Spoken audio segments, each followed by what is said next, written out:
Tonight, ahead of the National Day of Truth and Reconciliation, the Premier is in southern Labrador delivering a long-awaited apology.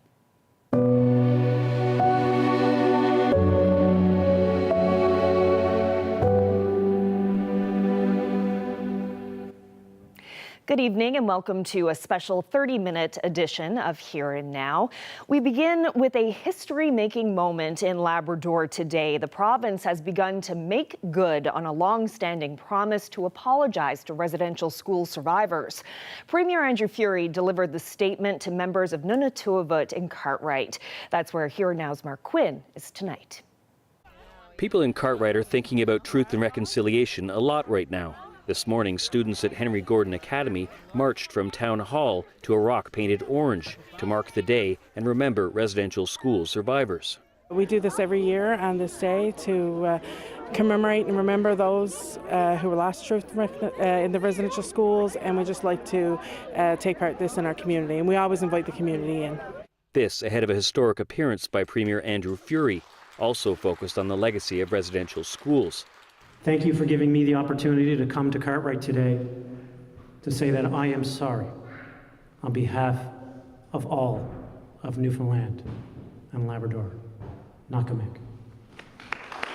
That apology has been a very long time coming. For decades, Indigenous children in this province were forced to go to schools where they were stripped of their languages and cultures, where many of them were psychologically, physically, and sexually abused. My mother learned child abuse at Lockwood School. She became a very mean mom, and her children, all 6 of us, paid heavily for Mom being there. And I want to heal from this. I want to feel better in my soul. I really do. Survivors and their families say there's a wide variety of opinion about today's apology. Some didn't want to hear it and avoided this ceremony. Others say it was deeply valuable, an important step towards healing.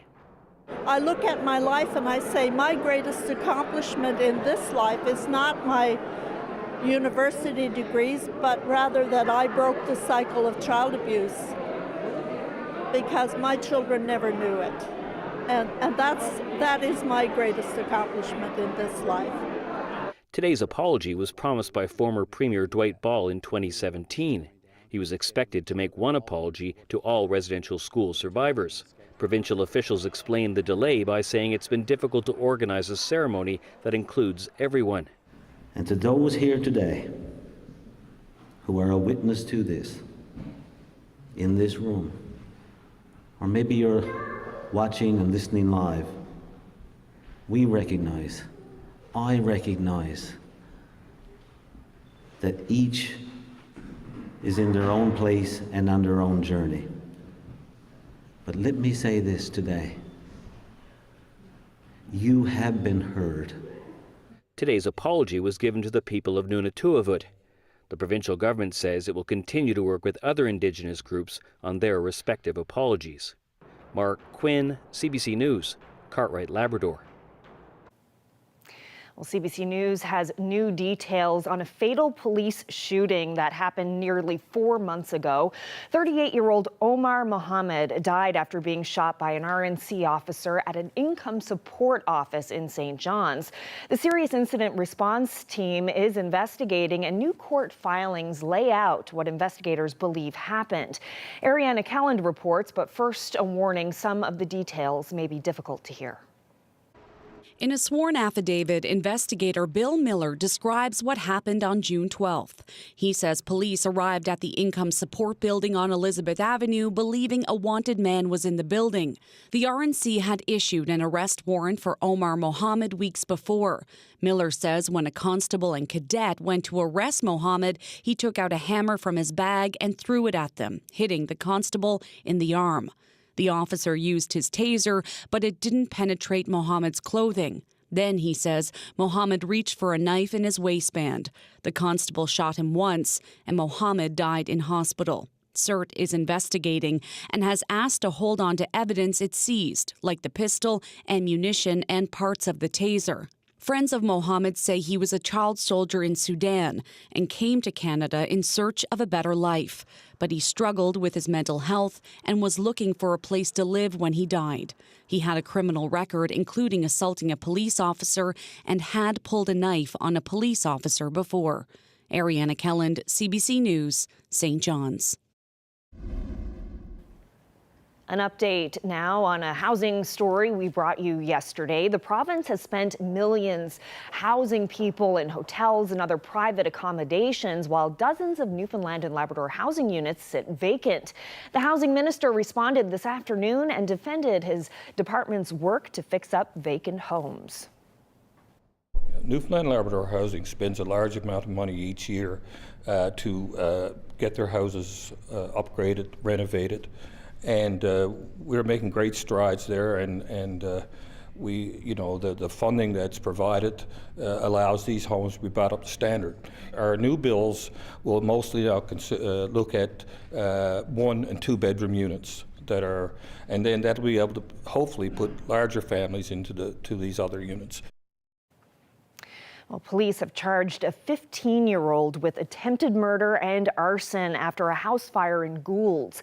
The fire happened just after midnight this morning at a multi-unit home. The people living there managed to escape without any injuries. The RNC says they arrested the teenager at the scene. Well, a new monument has been unveiled in St. John's to honor Turkish soldiers killed in Gallipoli. We showed you part of last night's ceremony at the Trail of the Caribou Memorial Park along Kittibiddy Lake. It's in memory of the 85,000 Turkish soldiers who died in the Battle of Gallipoli during the First World War. Turkish officials say the monument shows the bond between both countries. I believe that this monument will also inspire our peoples, and particularly young generations, to learn more about this deep and common history and the sacrifices of our ancestors. Today, from the shores of the Atlantic, a distance well over 6,000 kilometers of the Gallipoli Peninsula, I am deeply honored to once again pay our respects to our all martyrs and veterans.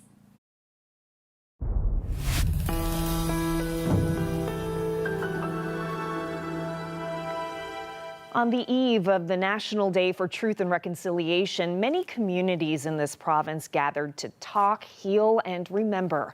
Here Now's Colleen Connors has more, starting in Corner Brook. A street of orange on this bright, sunny day in Corner Brook. City representatives and members of the Halibut First Nation took over Park Street to mark tomorrow's National Day for Truth and Reconciliation. A somber march that led to emotional speeches. Because when they found the bodies, I would come early in the morning and sit by the Migridatum garden to find peace. And the peace I found was from the many women who came at sunrise or shortly after and put children's shoes in our garden. Remember me. One mom kept her daughter home from school so she could be a part of this. They recently moved to the West Coast to be closer to their Mi'kmaq culture. I think it's to really recognize the true history of Canada, acknowledge it, and I think we could start to heal little bits at a time. We all have our own story to heal from, but today especially we're recognizing residential school survivors. In Gander, the awareness around National Truth and Reconciliation Day continues to grow. This year, the town created a crosswalk in honor of the day at the popular Cobb's Pond Rotary Park. Volunteers erected a teepee at the park as well, all part of a week-long series of events recognizing the day. Orange flags flew throughout the community, and kids participated in walks and events focused on truth and reconciliation. We want to raise the profile in the community that Indigenous people are here. Indigenous people have experienced significant trauma and racism, and at the same time period, we want to help build a sense of sustainability in the community. In Labrador, at the Shedajit Innu School, all eyes are on Joanna Michel. She is an elder in the community who took today to recount her experience at the residential school in Northwest River. Students from kindergarten to grade 12 gathered in the gymnasium in their orange shirts to listen to Michelle's story. Emotional day for many across this province, all marking tomorrow's National Day of Truth and Reconciliation. Many people here today say they hope that events like this continue, that the hype continues, that people continue to talk about this for many years to come. Colleen Connors, CBC News, Corner Brook. Well, tomorrow, First Light will hold 2 events to commemorate the day. The rally around reconciliation will happen at the Colonial Building tomorrow afternoon in St. John's. The group says it's important that non-Indigenous people participate as well. I've heard from non-Indigenous people that, they have felt like betrayed by the education system, that they weren't aware of the history, and now when they're finding out, there's like this sense of guilt by no fault of their own. And so it can be intimidating, I would imagine, to show up at an event like this, but First Light and the team here at First Light is just absolutely phenomenal, and they are making every effort to make sure that people feel welcomed. Well, the federal minister for Families, Children and Social Development paid a visit to St. John's today, bringing millions of dollars in funding to grow childcare in this province. Jenna Sudds joined other federal and provincial counterparts at the Flivarium to announce a $7.5 million grant. That money will increase capacity in St. John's, allow the province to hire a project manager to oversee growth, and help raise wages for early childhood educators. It's critical to the success of being able to ensure families have the spaces that we have a nationwide, affordable, inclusive system. And so we need to ensure we have the ECs, they're well supported, and I encourage the province to continue the good work that they're doing. When we consider the spaces and the capacity that we're working with right now and expanding those programs, we're hoping to have 750 spaces created with this particular grant program. And as the weekend draws ever nearer, it looks like Saturday will be a beautiful day right across the province. We'll have your forecast a little later on Here and Now.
It's the National Day for Truth and Reconciliation, and although you may have the day off, it's not a holiday. It's a day to remember and honor residential school survivors, their families, and those who never made it home. And here's what you need to know. For over a century, Canada worked to eliminate Indigenous rights, ignore treaties, and terminate Indigenous government. They seized land, they restricted movement, they even forced Indigenous children to go to residential schools. This all happened in Canada, and Indigenous people are still suffering the consequences today. In 2008, the Truth and Reconciliation Commission was formed to examine the treatment of Indigenous people in Canada. The final report concluded and confirmed that Canada was responsible for cultural genocide against Indigenous people. That report also came with 94 calls to action around areas such as child welfare, Indigenous education, and inadequate health care. 2 years ago, the government finally set aside September 30th for the National Day of Truth and Reconciliation. You may know it as Orange Shirt Day. We wear orange in solidarity with residential school survivors, their families, and those who never made it home. This weather update is brought to you by Steamatic Canada, the undisputed choice in restoration. Don't panic. Call Steamatic.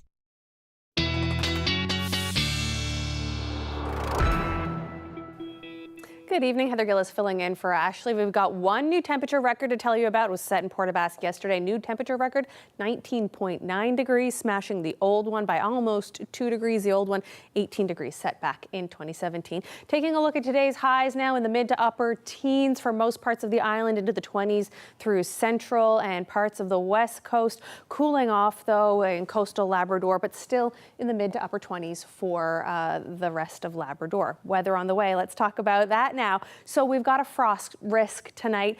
There is a frost advisory for Grand Falls, Windsor area. You could see some local smoke tonight and throughout the weekend, but there will be weekend sun in your forecast.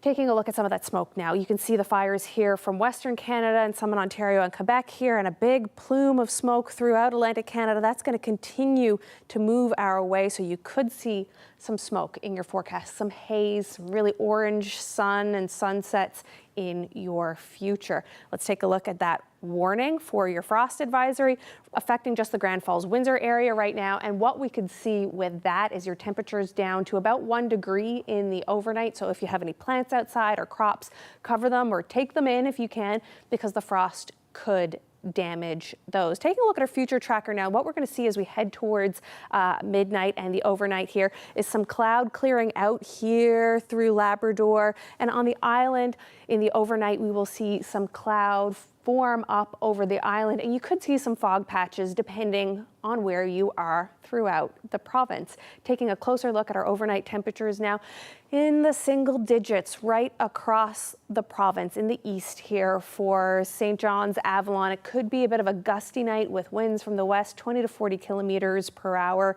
Your temperature is 8 degrees in St. John's, 5 to 7 through central, but 3 down on the Burin Peninsula, as warm as 9 on the southwest coast and Port aux Basques region, up through the west coast, 6 for the Straits as well, and into Cartwright, just 5 degrees in the overnight, 9 degrees in Nain, the warm spot, your overnight low for Labrador, and 3 in Lab City, Wabush area overnight. So as we wake up tomorrow, we'll see some cloud move over Labrador.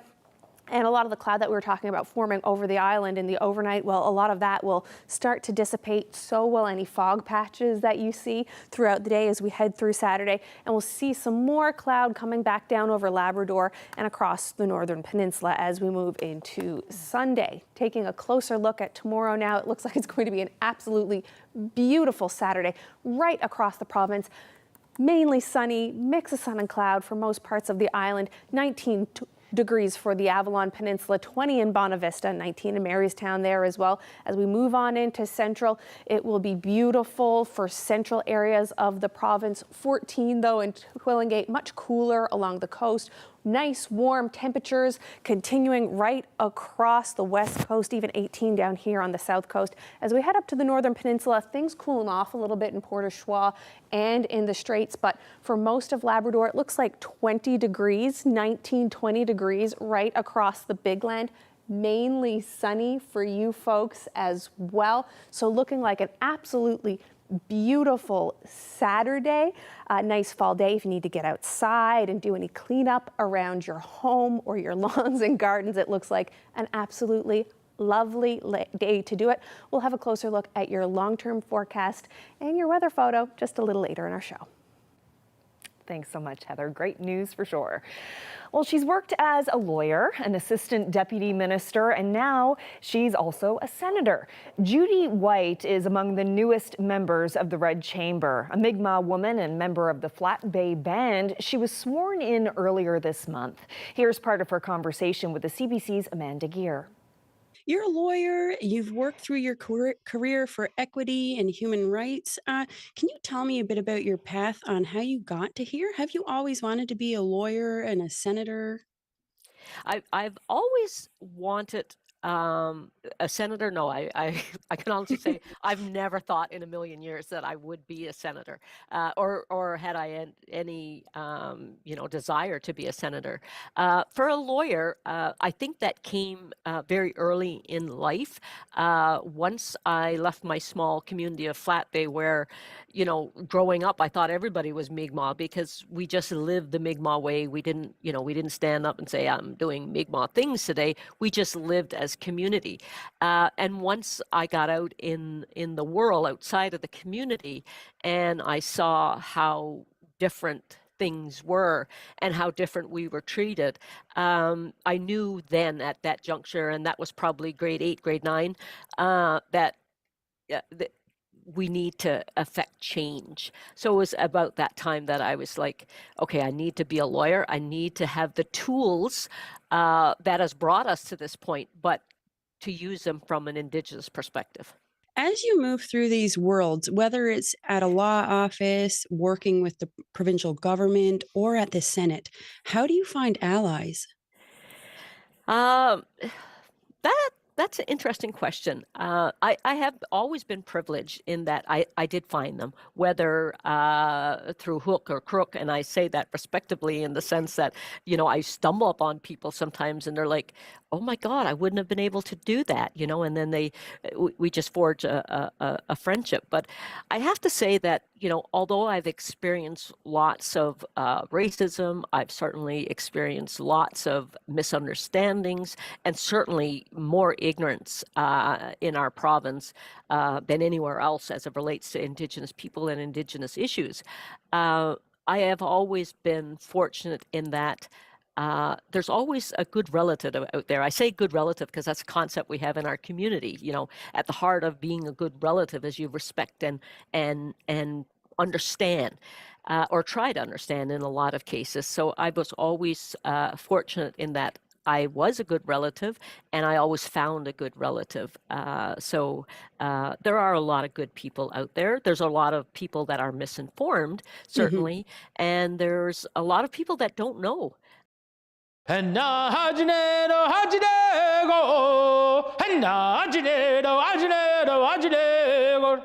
we don't do something drastic now, maybe a generation, it's gone. Sometimes we're not heard.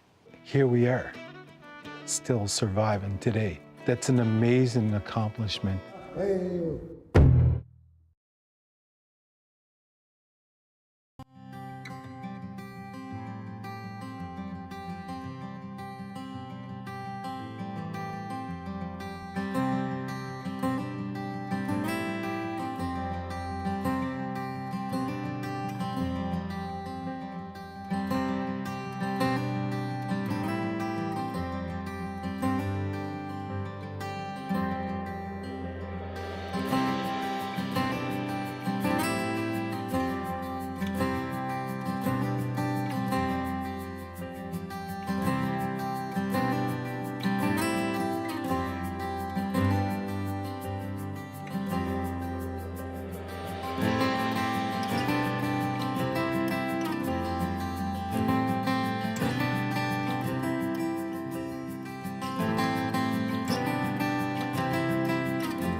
Org.